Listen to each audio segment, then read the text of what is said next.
Halo.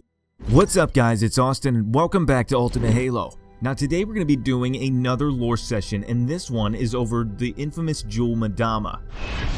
Jul Mdama, the Didact's Hand, former shipmaster during the Human Covenant War and supreme commander of the most powerful Covenant remnant in the post-war. Jul has been the UNSC's highest valued target since the Covenant War. But who is Jul Mdama, and how did he come to lead this powerful remnant? This is the short story of Jul Mdama. In his early life, Jul Mdama was born on March 5, 2489 in Mdama State on the elite homeworld of Sangheili. When he had matured to adulthood, he became an elder of the Bakan Keep in Mdama, marrying his wife Raya Mdama and having two sons, Dural and Assam. During the war, Jul served as a shipmaster within the Covenant, commanding a cruiser against humanity until the ceasefire in 2553. Back on Sangheili, the idea of a human alliance has struck the Sangheili into opposing parties, those who support the alliance with humanity and those who do not. Those who supported a human alliance, Sangheili such as Varam and the Arbiter, were opposed heavily by various groups that made up the majority of the Sangheili population. Among those who opposed the Arbiter and humanity was Bakan elder Jul Mdama. Shortly after the ceasefire in 2553, Jul returned to Bakan Keep, his loving wife, and his duties as Bakan elder. Jul often compared humanity to the Flood, calling them parasitic and destructive in nature, so it was no surprise that he aggressively opposed the alliance with the humans. While attending a meeting among Kaidans and the Arbiter, Jul admitted that he would rather exterminate the humans while they were reconstructing, rather than create peace between the two races as the Arbiter wished to do. Opposing the Arbiter in his endeavors for peace, Jul and his fellow shipmaster Forze Mdama decided among themselves that humanity had to be stopped. Jul met privately with the Kaidan of Mdama, Levu Mdama. While the Kaidan did agree that the humans were a threat to the Sangheili, he also understood that the Sangheili didn't have the resources required to exterminate humanity, and saw peace as an easier and superior alternative. Jul then turned to a Sangheili named Avu Med Talkam, leader of the Servants of the Abiding Truth, a terrorist group hell-bent on opposing the Arbiter and humanity. After being inaugurated into the group, Jul and a number of other shipmasters traveled to the NR shipyard to steal a former Covenant frigate, the Unflinching Resolve. After simply telling the dockmaster that they were retrofitting the frigate, Jul and his companions stole the Unflinching Resolve and hid it in a quarry near Bakan Keep. Uncertain of the ship's safety, Jul suggested that they should hide the frigate on the planet of Telkam's weapons supplier. Telkam immediately shut down the proposition, refusing to inform Jul of neither the location of the planet nor the identity of the supplier. Now curious to discover why Telkam is hiding the identity of his supplier, Jul follows Telkam to the planet known as New Lanelli, where he was kidnapped by Oni Black Ops Team Kilo 5. Aboard the UNSC Port Stanley, Jul awakens from his blackout and is interrogated by Dr. Evan Phillips and the ship's AI, Black Box. Reluctant to speak to neither the human nor the AI, Jul remains near silent until he is transferred to the Forerunner shield world called Trevlion, previously known as Onyx. On Trevlion, Jul plans his escape from the shield world while being monitored and tested by Dr. Irina Magnuson. As the subject for the Oni sabotage operation, Jul was forced to eat a variety of genetically modified crop that grows naturally on Sangheili. Although Jul no longer worshipped the Forerunners as gods, he continued to act as if he did, so he would be allowed to visit various Forerunner structures under the supervision of a Huragok engineer named Prone to Drift. His frequent visits to the Forerunner structures allowed Jul to learn of the ancient Forerunner, the Didact, and how he was alive and imprisoned on the Forerunner shield world of Requiem, but was never able to learn the location of Requiem in the galaxy. Jul also came to learn of Oni's sabotage operation, and how they plan to infect and poison the crops of Sangheili in order to weaken the population. After regaining his strength that had been suppressed by the poisoned crop, Jul forced the Huragok to remove his explosive harness and to allow him through a malfunctioning portal on one of his visits to the Forerunner structures. After exiting the portal, Jul found himself on the Sangheili colony of Hezduros, a planet that had not been aware of the Great Schism and the ceasefire with humanity. Shortly after his arrival, Jul learned of the death of his wife Raya and the civil war that was raging on Sangheili. Blinded by his anger, Jul blamed the death of his wife on humanity and vowed to destroy them by any means necessary. Over time, Jul convinced the people of Hesderos that his journey on Trevelyan was a religious feat and that he himself was a prophet.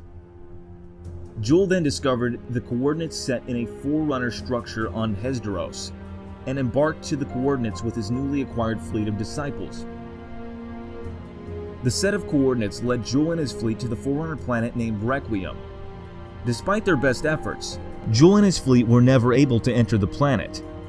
In 2557, after 3 years of unsuccessfully attempting to enter the forerunner shield world of Requiem, Jul's fleet detected the UNSC frigate Forward Unto Dawn enter the system heading towards Requiem. Jul ordered troops to board the vessel and keep the humans away from the planet, but to no avail. Shortly after its arrival, Requiem began scanning the vessel and opened its outer shell as the Forward Unto Dawn came into the planet's orbit. Unable to avoid the planet's gravity well, Jul and his fleet were sucked into the outer shell of Requiem. Shortly after entering the shield world, Jul's fleet found Requiem's core, where they quickly began engaging Promethean knights on the ground. Jul himself was involved in the ground combat, engaging Promethean knights around a Forerunner cryptum before it suddenly began opening. When the combat ceased, Jul recognized the didact being released from the cryptum and dropped to his knee along with the rest of his remnant. After this release, Jul's Covenant and the Promethean Knights began cooperating, working together to suppress the human presence that had just entered Requiem aboard the UNSC Infinity. When the Mantles approach, the Didact's personal flagship, left for Ivanov Station, a portion of Jul's fleet accompanied the Didact to the station, but it is unknown if Jul left with the Didact or remained on Requiem. After the Didact's departure, Jul Mdama continued to lead the Covenant and Promethean presence on Requiem uncontested by UNSC forces. 8 months after the attack on New Phoenix, the UNSC returned to Requiem in force, contesting Jul for control of the Shield World. After the UNSC successfully recovered a Forerunner artifact, a UNSC scientist by the name of Henry Glassman was unwillingly teleported down to the surface of Requiem after investigating the relic by touching its surface. Jul then put Glassman to work, forcing him to reactivate a Forerunner shrine that he had correctly assumed contained the essence of a Forerunner, known as the Librarian. Shortly after the loss of Fireteam Castle, the UNSC began sending Spartan teams to pursue and kill Jul on Requiem, following him through a multitude of Forerunner portals. Fireteam Crimson was able to recover another Forerunner artifact that had been dropped by Jul in his attempt to flee from the Spartans. It was later discovered that the device had been dropped on purpose and that Jul was using the artifact to communicate with Dr. Catherine Halsey aboard the UNSC Infinity. Back at the Forerunner Shrine, Dr. Glassman is able to activate something within the shrine, causing all the Sangheili in the room to bow towards the shrine. When Jul reaches out to activate it, he's rejected and focuses his rage on Dr. Glassman, who had escaped while Jul was distracted. Furious with his guard's inability to notice Glassman leaving the room, Jul is assured by his second-in-command, Gek Lahar, who promises to deal with the scientist swiftly and individually, leaving Jul and his guards within the shrine room.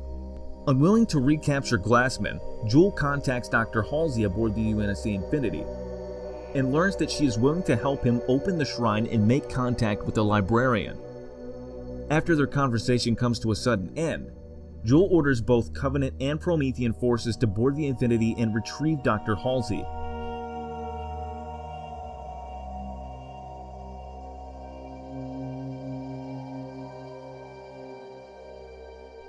Soon after her arrival, Dr. Halsey was able to deactivate the shield that had been erected around the shrine. To Jul's surprise, when the shield was lowered, Halsey ran into the beam of light and confronted the Librarian by herself.